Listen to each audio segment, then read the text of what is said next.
Amados e queridos irmãos, que a graça e a paz do nosso Senhor e Salvador Jesus Cristo estejam com todos vocês.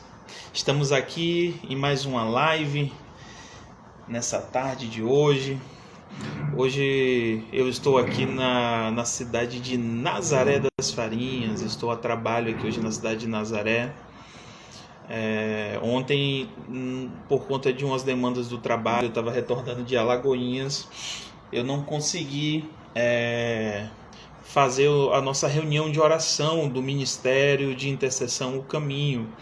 Então eu combinei com os irmãos de gravar a live hoje para aqueles que puderem estar participando em tempo real, né? Participem, aqueles que não possam assistir posteriormente e possam ter acesso àquilo que Deus entregou ao meu coração para te abençoar, tá? Solta o aviãozinho aí agora, chama todo mundo, porque hoje Deus tem uma palavra especial para você. Eu tenho certeza que a sua vida cristã, ela será chacoalhada com essa palavra de hoje. Eu não tenho dúvida alguma disso. Pronto, já mandei aqui para todos os meus contatos que estão online. Espero que todos consigam visualizar e acessem. Hoje eu queria trazer algo que Deus ministrou ao meu coração. Eu trabalho com transporte de equipamentos estéticos e viajo muito, eu rodo muito nas estradas, né? E às vezes eu estou ali dirigindo na BR-116, na BR-101, e Deus vai lá e me ministra, e Deus vai lá e toca em meu coração, fala ao meu coração. É tão gostoso, é tão bom a gente poder ouvir a voz de Deus. E essa palavra foi uma palavra que Deus me ministrou na semana passada e eu queria compartilhar para você. Eu escrevi essa palavra em forma de sermão, né? Até porque eu sempre que Deus me entrega algo, eu escrevo em forma de sermão, porque às vezes Deus direciona aquela palavra para alguma congregação, né? Ou algum ministério que eu sou convidado para pregar a palavra, para trazer a palavra. Então, essa mensagem eu dei por tema dela de um amor que alcança a humanidade. E o texto base para essa ministração é o texto de João 3,16. João 3,16 é o texto mais conhecido da Bíblia, é o versículo mais famoso da Bíblia, né? Que diz assim: porque Deus amou o mundo de tal maneira que deu seu único filho, que deu seu filho unigênito, para todo que nele crê não pereça, mas tenha a vida eterna. Amém?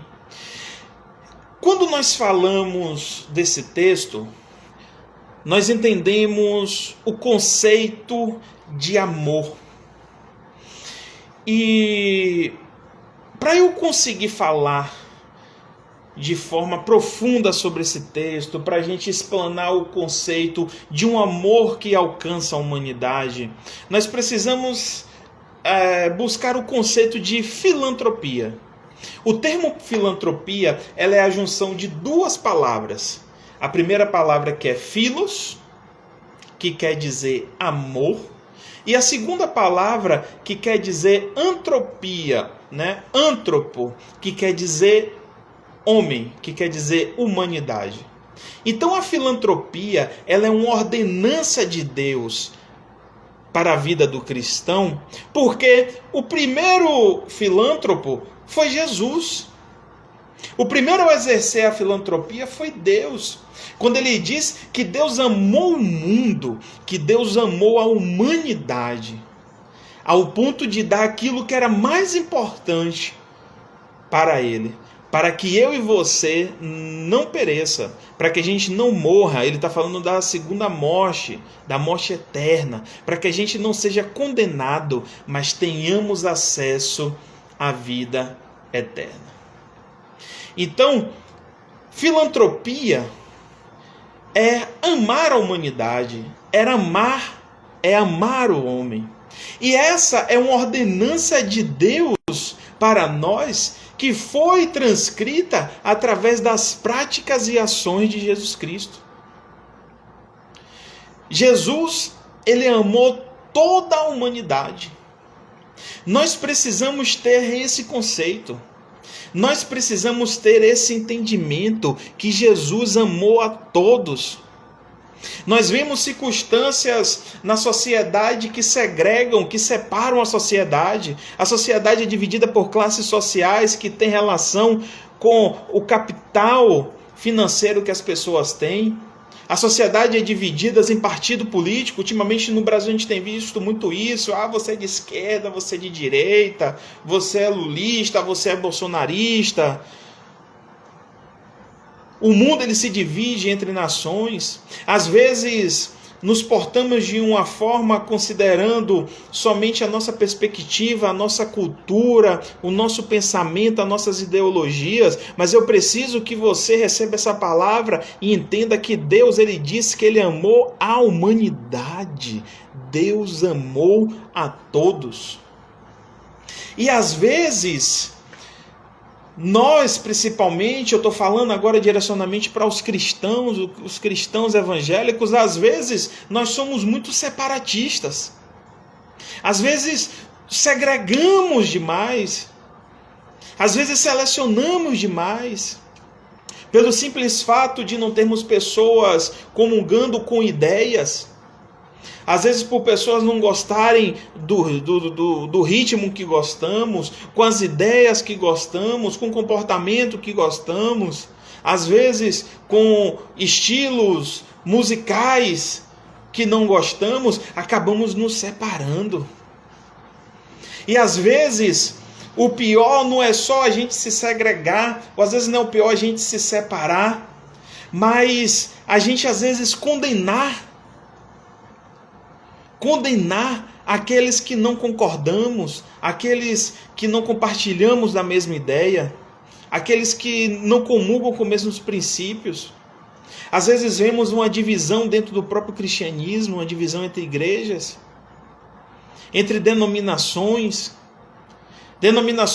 que seguem perspectivas doutrinárias diferentes. Às vezes por aquela inclinação da doutrina, a gente se separa do corpo, por diferenças no que vestir, na forma de falar, no que acreditamos como costumes. Às vezes por questões litúrgicas, de forma de cultuar, de gostos pessoais, nos separamos. Vemos o quão forte é essa questão. Uma vez conversando com uma pessoa que era muito bem, de vida financeiramente, e ele trazendo uma dissertação sobre a importância de se separar, com a filosofia de que você é a média das 5 pessoas que você convive. Então, se você quer ser rico, você tem que conviver com rico. Então, se você quer que é rico e conviver com pobre, você vai ficar pobre. Você tem que estar separado em um condomínio fechado. Você tem que ficar excluso de pobres. Os pobres, eles têm que servir ali, só como prestadores de serviço, para trabalharem ali nas portarias, nas conservações. E as pessoas começam a se excluir, a se segregar, a buscar somente pessoas parecidas consigo. E a gente vê o ser humano caminhando nessa perspectiva por medo de violência, não porque na periferia, aquele preconceito, não porque na periferia é isso, não vou naquele lugar, eu só vou naquele lugar porque tem segurança, porque tem estacionamento fechado. Não, eu não posso deixar com que meu filho se misture porque ele vai ser influenciado, ele vai ser conduzido a um mau caminho, porque está lidando com pessoas que às vezes não têm o nível de conhecimento, o nível intelectual que está dentro da sua aprovação. Mas precisamos entender que Jesus amou todos, Jesus amou a todos, Jesus amou a humanidade. E precisamos repensar sobre que tipo de igreja que nós somos, que tipo de cristão que nós somos. que às vezes encontramos a verdade, somos alcançados pela verdade, somos ministrados pela verdade, e achamos que aquela benfeitoria é exclusivista para nós. Porque eu conhecer a Deus, porque eu tenho entendimento da palavra, porque eu tenho a certeza da minha salvação. Então eu vou viver a minha vida litúrgica, eu vou viver a minha vida religiosa, seguindo aquela rotina, me separando, segregando, vou aumentar meu nível intelectual, vou buscar o meio dos intelectuais, vou andar entre as lanchonetes e restaurantes de luxo, entre os eventos dentro dos teatros e das casas renomadas, vou buscar uma aproximação com pessoas da alta. Vou andar só com médico, com juiz, com advogado, com empreendedor, com prefeito, com vereador. Porque eu já alcancei a minha salvação, já preguei para minha casa.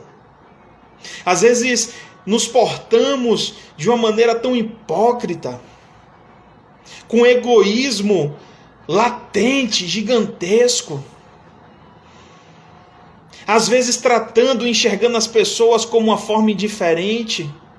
Às vezes criticando as pessoas quando passamos pela rua, criticando como vemos uma pessoa num semáforo, chamamos de vagabundo às vezes uma pessoa que está pedindo, julgamos uma pessoa ser preguiçosa ou ser burra pelo fato dela não ter o conceito ou dela não ter o resultado financeiro. Eu não sei que loucura é que colocaram na mente de algumas pessoas que a questão de sabedoria está relacionado com a vida financeira. Então todo mundo que é rico é inteligente, todo mundo que é pobre é burro. E às vezes achamos que por fulano estar passando por determinado deserto financeiro é porque ela está em pecado ou porque ela não é inteligente. E vivemos nesse egoísmo, definindo e colocando Deus dentro de uma caixinha pequenininha, como que se eu fosse o Deus, e Elohim se submete à minha vontade e ao meu conceito. Mas se você se porta dessa forma, você está enganado e muito enganado, porque a nossa forma de pensar não é um padrão para Deus. A ciência diz que tudo aquilo que se pode dar um nome tem um fim, é finito. A ciência diz isso, mas a Bíblia diz que o nome de Jesus está acima de todo nome. De tudo que se pode se dar um nome, Jesus ele está acima. O apóstolo Paulo falou isso antes da ciência chegar a essa conclusão. Então, às vezes, você pode estar julgando uma pessoa que está ali no semáforo, no sinal, alguém que está ali passando por um deserto, por uma luta, que às vezes você diz assim, não, é porque ele não soube administrar, não, é porque ele é preguiçoso. Às vezes essa situação Deus permite para ver qual é a sua reação, para ver você que está bem, você que está prosperando, você que está dando tudo certo, você que está andando a 1000 por hora, seu negócio que está em alta, você está pensando em ampliar. Às vezes Deus permite a derrota de algum para ver a manifestação do amor através dos outros. O que é que eu e você, que estamos às vezes em uma situação melhor, com a provisão, com o pão de cada dia, estamos fazendo por aqueles que são mais necessitados? O que estamos fazendo pelos moradores de rua? O que estamos fazendo pelos pedintes nos sinais? O que estamos fazendo pelos desempregados, pelas viúvas, pelos doentes? Qual é a sua visão acerca disso?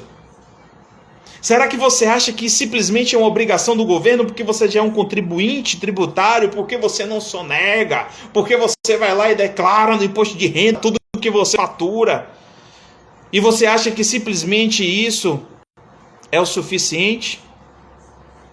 Achamos às vezes que porque vivemos uma vida religiosa, estamos com a nossa salvação garantida, e enxergamos aqueles que estão de fora como joio.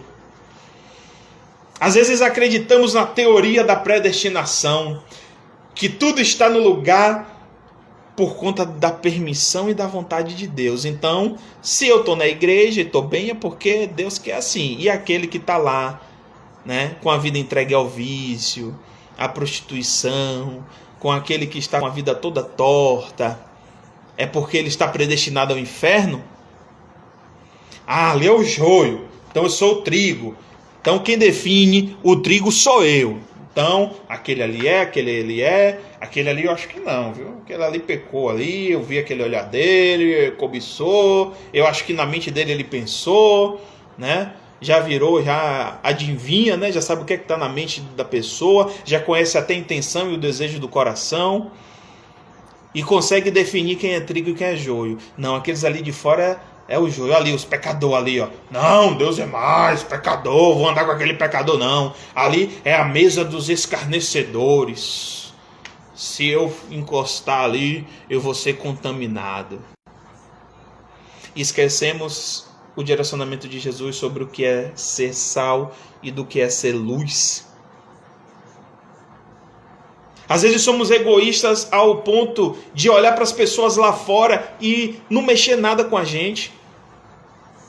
Que tipo de ser humano é você se você olha para uma criança necessitada, se você olha para uma pessoa doente, se você olha para uma pessoa desempregada, se você olha para um idoso que está abandonado e seu coração não fala nada para você e você não se incomoda? Que tipo de ser humano estamos sendo se não usamos de empatia por ninguém, por nada? Ah, porque fulano pode estar mentindo? Porque aquele pode estar ali pedindo, enganando? Porque aquilo ali pode ser só uma pessoa que está de boa ali e simplesmente se aproveitando do trabalho do outro? Que tipo de pessoas nós somos se nos portarmos dessa forma? Se congelarmos o nosso coração e que para que todo bem que nós possamos fazer a vida de uma pessoa, a gente tenha que ter o nosso crivo? Não podemos viver dessa forma. Não podemos acreditar nessa teoria insana de que aqueles que não estão na igreja, aqueles que não estão na congregação, estão predestinados ao inferno e que eu não devo fazer nada por aquelas pessoas.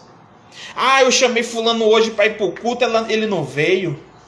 Ah, aquela pessoa está lá com a vida toda derrubada, está lá com a vida toda no lamaçal do pecado. Já chamei, já falei que está errado. Ah, fulano está ali vivendo na concupiscência, na iniquidade, já preguei, não resolveu, então vou largar de mão. Tem uns que ainda que se atém um versículo bíblico para dizer assim, vou largar na mão do Satanás, vou entregar ao inferno. Que tipo de cristão é você se você acredita e se porta dessa forma? Precisamos entender que Deus é o maior filantropo. Porque Ele amou o mundo, Deus amou a humanidade. Você, bolsonarista, a Bíblia diz que Deus amou Lula. Você que é lulista, a Bíblia diz que Deus ama Bolsonaro. Deus amou a humanidade. Você, torcedor do Bahia, Deus ama o torcedor do Vitória. Você, torcedor do Vitória, Deus ama o torcedor do Bahia. Essas coisas são coisas humanas do homem. Deus está acima do nosso sentimento, do nosso discernimento, do nosso entendimento. Deus amou a humanidade a ponto de entregar o seu Filho. E essa perspectiva de filantropia, quando Jesus, em Mateus 22, 39, ele está sendo interrogado pelos doutores da lei sobre quais eram os maiores mandamentos, e Jesus ele fala sobre o segundo maior mandamento, que é amar ao seu próximo como a si mesmo. A perspectiva bíblica que Jesus veio resumindo a lei sobre filantropia é de amar o próximo como a mim mesmo. Ou seja, o bem que eu quero para mim, eu preciso querer para o meu irmão, para o meu próximo. Tudo que eu desejo para mim, tudo que eu faço para mim, todo o bem que eu desejo para mim, eu tenho que fazer e desejar pelo meu próximo. Só que aí, muita gente falsa, muita gente hipócrita, fica simplesmente pela determinação de palavras e de discurso. Não, eu não desejo mal a ninguém, então eu estou cumprindo o segundo maior mandamento. Não, eu tenho todos os desejos e energias positivas para aquela pessoa, eu não desejo mal para ninguém, eu não amaldiçoo ninguém. Mas aí, depois Lá em João 13, do 34 ao 35, Jesus ele vai falar o seguinte. Ele vai dizer assim, ó, que vocês, ele falando para os discípulos, vocês serão reconhecidos como os meus discípulos quando você amar uns aos outros como eu vos amei. Eu preciso que você entenda muito bem essa virada de chave. A perspectiva inicial de filantropia vem lá dizendo que você tem que amar a Deus, certo? O Shema Israel, Deuteronômio 6, amar a Deus acima de todas as coisas. Jesus vem e atualiza isso daí e fala, ó, você ama a Deus acima de todas as coisas, mas ama o próximo como a si mesmo. Então o bem que você quer para você, você tem que aplicar, praticar para o próximo. E aí Jesus ele diz assim, ó, se você quer ser reconhecido como meu discípulo, se você quer ser chamado de cristão, porque crente cristão não é título de autodenominação. Crente cristão é um título de acordo com testemunhos e palavras. Desculpa, de acordo com testemunhos e não com palavras. Ah, eu sou crente, eu sou cristão. Não quer dizer que você é. Você é considerado crente cristão de acordo com as evidências do seu testemunho e das suas ações. Quando se cumpriu o que está lá em João 13, 34 e 35, que Jesus vai dizer assim, vocês vão ser vistos, vocês serão cristãos de verdade, vocês serão meus discípulos, quando você amar o seu próximo como eu te amei. E qual foi a forma que Deus amou? A forma incondicional, a forma de entrega, a forma de dedicação. Então esse é o compromisso do cristão. Não é simplesmente amar o próximo como a si mesmo, mas amar o próximo como Deus nos amou. Esse é o compromisso, inclusive, que o marido tem com a sua esposa. Essa semana eu estava falando para um amigo que estava passando uma situação no casamento, e ele dizendo que foi dormir brigado com a esposa e não dormiu na cama. E eu falei assim, meu amigo, tenha cuidado, porque a Bíblia diz que o homem que está em contenda com a sua esposa, as suas orações são impedidas diante de Deus, a oração não sobe. O homem que ele não contorna os conflitos com a sua esposa, a Bíblia diz que as orações dele são impedidas diante de Deus. Não adianta ele brigar com a mulher e dormir brigado e botar o joelho no chão para orar, que a oração não sobe. Só sobe se a Bíblia estiver errada. Porque Jesus ele diz que o marido, através do apóstolo Paulo, ele diz que o marido tem que amar sua esposa como Cristo amou a igreja. É a mesma caracterização para definir quem é cristão, quem é discípulo. Cristo tem uma obra social e precisamos estar embutidos, comprometidos, engajados nessa obra. Não podemos viver a nossa vida religiosa cegamente, acreditando que as coisas acontecem da nossa forma, do nosso jeito, separando nós mesmos pela nossa mente o joio do trigo, acreditando que aqueles que não estão com o coração aberto ainda para o Senhor estão predestinados ao inferno e que eu tenho que entregar aquela pessoa a si própria ou ao inimigo. Eu preciso ter um compromisso com as pessoas, com os necessitados. Eu não posso me portar, nós não podemos nos portar como os judeus. Os judeus, eles eram separatistas. Eles não se misturavam com outros povos. Os judeus não comiam com os gentios, eles não comiam com outra pessoa que não fosse um judeu. Existia-se, claro, a questão dos prosélitos, que eram os novos convertidos, pessoas que eram de religiões pagãs e que aceitavam o judaísmo e que confessavam e que poderiam passar pela circuncisão, eram batizados, poderiam ir ao templo, poderiam frequentar sinagogas, poderiam, prestar sacrifícios.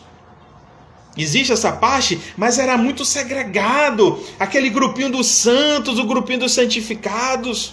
E Jesus, ele veio para os necessitados. Não podemos discriminar as pessoas. Não podemos menosprezar as pessoas pelo fato de às vezes elas não estarem com as práticas religiosas ou com os devocionais espirituais que nós temos. Não posso olhar para uma pessoa que não é cristã e menosprezar e diminuir ela. Não posso enxergar os problemas da sociedade como um problema do político, do vereador, do prefeito. Eu preciso me sentir responsável. Porque como é que eu vou evidenciar a forma de amar o meu próximo como Jesus me amou? Se eu vejo as situações de sofrimento das pessoas e me coloco de maneira imparcial diante deles? Atos 10, nós vimos a situação, vocês podem ler depois, fica como atividade para vocês, Atos 10, vocês vão ver lá o caso de Cornélio, de quando Deus aparece a ele, dá uma visão, né, a ele acerca de Pedro, e que Deus dá uma visão acerca de, dos animais para Pedro, e que manda ele comer, né, e ele considera aquilo como impuro. É uma situação onde Deus usou para ensinar a Pedro que o Espírito também viria para os gentios, de que não devemos fazer acepção de pessoas, de que às vezes aquele que julgamos serem indignos, no coração e na mente ele pode ser digno. Precisamos, amados, ter esse entendimento de que Deus ele não está submisso à nossa vontade. Deus não está submisso ao nosso eu. Deus, ele também, às vezes, ele não está calado pela dor e pelo sofrimento das pessoas, simplesmente pelo fato de que quer o silêncio. Porque às vezes o silêncio de Deus, sabe o que é? É dando uma oportunidade para mim e para a sua ação. A criança doente, o velho solitário, a pessoa desempregado. Porque existem orações que é Deus que responde, mas existem orações de pessoas que eu e você pode responder. Eu sonho com uma igreja que acorde e que saia com o Espírito de Deus na mente.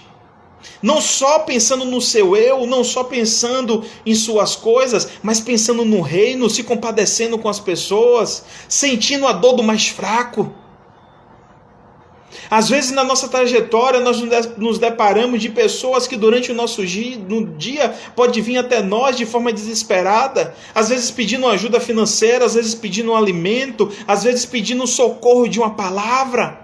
E estamos tão conectados às vezes aos nossos objetivos, ao nosso eu, à nossa mente, aos nossos projetos, e menosprezamos e negligenciamos aquela necessidade. Às vezes a dor de uma pessoa, às vezes o sofrimento de uma pessoa é Deus dando tempo para eu e você aprender que precisamos cuidar daquela pessoa. Quem são as pessoas dentro do seu meio de convivência, dentro do meio da sua família que sofre, que está passando por um momento de fraqueza, de tribulação, que está desempregado, que está doente, que está sem moradia? Quantas pessoas que nesses momentos estão com a qualidade alimentar comprometida e que às vezes não conseguem fazer todas as refeições, e que às vezes não têm acesso às informações dos programas de governo, e às vezes você tem como ajudar, tem como resolver, tem como orientar para aquela pessoa, conhece alguém que você pode interceder e mudar a vida daquela pessoa, e às vezes não faz. Precisamos ter compromisso e responsabilidade com a caridade. Precisamos atentar para os necessitados. Porque Jesus, ele não morreu por instituições. Jesus, ele não morreu por edifícios. Jesus, ele morreu pela humanidade. Eu sei que existem pessoas que são caridosas, independente da igreja, da religião. Mas eu tenho vivenciado muito o ambiente congregacional. Não estou generalizando nem direcionando para um ministério. Mas já vi várias situações de pessoas dentro de ministério, dentro das igrejas, se lixando para as pessoas necessitadas. Visitei uma igreja uma vez que viu, no auge da pandemia, o líder daquele ministério, super preocupado com obra, com reforma, com vaidades que eu vi ele falando lá em cima que queria colocar de equipamentos, as pessoas sobrevivendo do auxílio emergencial, as pessoas necessitadas, sem emprego, sem perspectiva. O cara inventou lá um negócio de um carnê, botou em um telão lá, colocando o nome das pessoas que estavam contribuindo. E eu vendo ali, pessoas chorando, envergonhadas, pessoas saindo da igreja. Não era porque o diabo estava atirando, não. Era porque estavam tristes, porque elas não estavam tendo a condição de contribuir. O cara preocupado com obra, preocupado com ornamentações, com recursos eletrônicos para se colocar, em construir uma galeria. Enquanto tinham pessoas ali que estavam desempregadas, pessoas desesperadas, pessoas passando fome, pessoas sem amparato. Então, às vezes, esquecemos o que é o mais importante. Às vezes pensamos muito na instituição, no templo, no edifício, mas esquecemos que o que mais tem de valor para Deus são as vidas, são as pessoas. E eu queria encerrar lendo com você agora aqui um texto que está lá em Mateus 25, do 31 em diante, que diz assim: E quando o Filho do Homem vier em sua glória, e todos os santos anjos com ele, então se assentará no trono de sua glória. E todas as nações serão reunidas diante dele, e apartará uns dos outros, como o pastor aparta dos bodes as ovelhas. E porá as ovelhas à sua direita, mas os bodes à esquerda. Então dirá o rei aos que estiverem à sua direita: Vinde, benditos de meu Pai, possuí por herança o reino que vos está preparado desde a fundação do mundo. Porque tive fome, e deste-me de comer. Tive sede, e deste-me de beber. Fui estrangeiro, e hospedaste-me. Estava nu, e vestiste-me. Adoeci, e visitaste-me. Estive na prisão, e foste me ver. Então os justos lhe responderão, dizendo: Senhor, quando te vimos com fome, e te demos de comer, ou com sede te demos de beber? E quando te vimos estrangeiro e te hospedamos, ou nu e te vestimos? E quando te vimos enfermo ou na prisão e fomos ver-te? E respondendo o rei, lhes dirá: Em verdade vos digo que quando fizeste a um destes meus pequeninos, a mim o fizeste. Então dirá aos que estiverem à sua esquerda, os bodes, Apartai-vos de mim, malditos, para o fogo eterno, preparado para o diabo e os seus anjos. Porque tive fome e não me deste de comer, tive sede e não me deste de beber, sendo estrangeiro não me recolheste, estando nu não me vestistes, e enfermo e na prisão e não me visitaste. Então eles também lhe responderão, dizendo: Senhor, quando te vimos com fome ou com sede, ou estrangeiro, ou nu, ou enfermo ou na prisão? Em verdade vos digo que quando um destes pequeninos o não fizeste, não fizeste a mim. Às vezes enxergamos o faminto, o doente, o velho, o viúvo, o louco, o estrangeiro, o pedinte. Às vezes vemos as pessoas que estão no mais baixo escalão da sociedade e condenamos, criticamos. Quantas vezes que eu já não parei no semáforo e tinha uma pessoa lá pedindo, alguém chegou do lado e parou assim: vai trabalhar, vagabundo? Eu estou aqui me matando, trabalhando quase 24 horas por dia, e você quer chegar aqui e levar meu dinheiro na boa?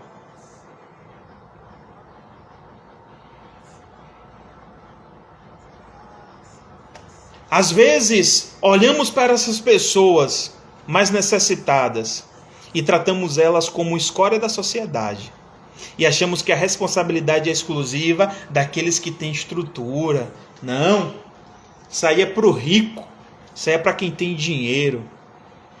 Isso aí é para a Secretaria de Assistência Social. Isso aí é para o vereador e para o prefeito fazer. É para quem pode. Eu não posso, eu não tenho como. Mas o texto que nós lemos foi muito claro. Quando nós fazemos a qualquer pessoa necessitada, quando nós vestimos alguém, quando nós matamos a fome de alguém, quando visitamos alguém na prisão ou na enfermidade, quando amparamos um pobre, quando amparamos um viúvo, quando paramos para dar atenção a um idoso, quando dedicamos nosso tempo, nossos recursos, nosso dinheiro em amparar essas pessoas, a palavra de Deus diz que quando fazemos a esses pequeninos, é como se estivéssemos fazendo para o Senhor. Por isso que ele fala sobre aqueles que estavam à sua esquerda, os bodes, que não ampararam a ele, porque não entenderam a essência do Evangelho.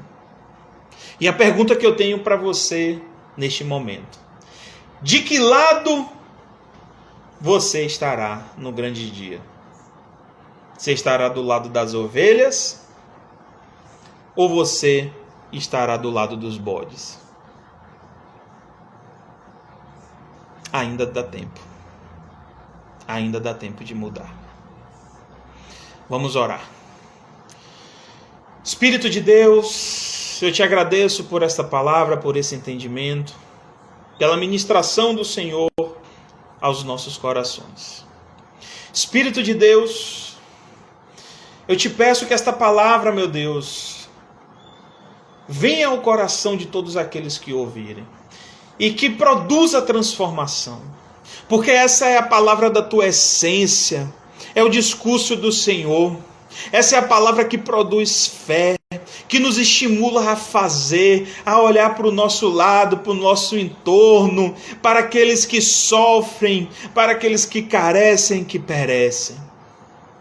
Espírito de Deus, nos ensina, Senhor, a ser como Tu.